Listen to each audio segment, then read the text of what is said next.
circles. He spoke over a dozen languages, wrote for scholarly journals, and spent his days studying cemeteries and folklore. To most, he was just a quirky historian with a fascination for the dead. But in 2011, everything changed. Police entered his apartment during a routine investigation. What they found inside was beyond comprehension.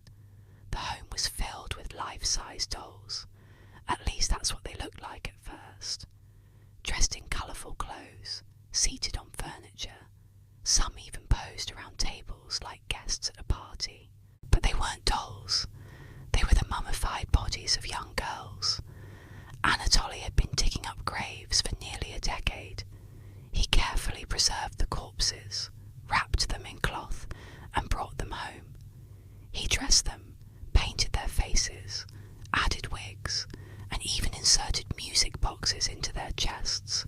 He gave them names. He celebrated their birthdays. He kept journals about their personalities, their likes and dislikes. He didn't see them as dead. He saw them as his adopted daughters. Neighbours were stunned. They had no idea. To them, Anatoly was just a quiet man with strange hobbies. But behind closed doors, he was living with the dead. He later told investigators he did it out of love. He believed he was rescuing the girls from the cold, lonely earth. He wanted to bring them back to life. He believed he could. He had visited over 700 cemeteries, searching for graves of young girls. He chose them because they were easier to carry. He kept meticulous records of each one, how they died, where they were buried, and how he planned to restore them. When the truth came out, the families of the victims were devastated. Their daughters had already been lost once. Now they had to face the horror that their remains had been stolen, dressed up, and kept in a stranger's home like toys. One of the girls had been buried with her favourite doll, and when the police arrived at Anatoly's home, they found her remains sitting on a shelf next to an identical doll. It was as if she had been waiting patiently for her to return.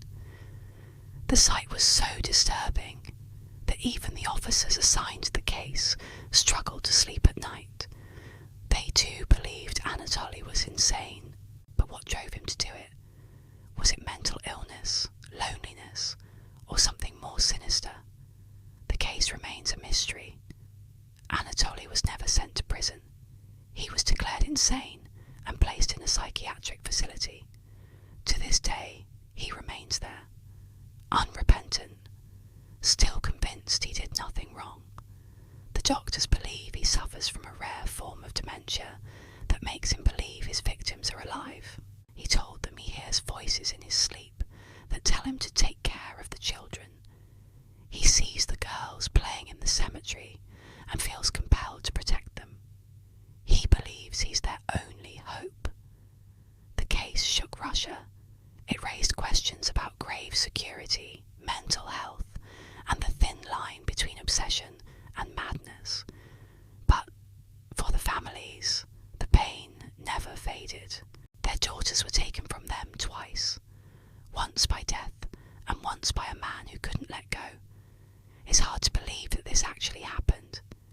It seems like something out of a horror movie, but the truth is often stranger than fiction. It's a reminder that sometimes the darkest horrors don't come from the supernatural. They come from the minds of men. What do you think? Was Anatoly Moskvin insane or just plain evil? Let me know your thoughts in the comments below. And if you like this kind of content, check out my channel where I bring you the most terrifying, unsolved mysteries and creepypastas. Thanks for watching, and I'll see you next time.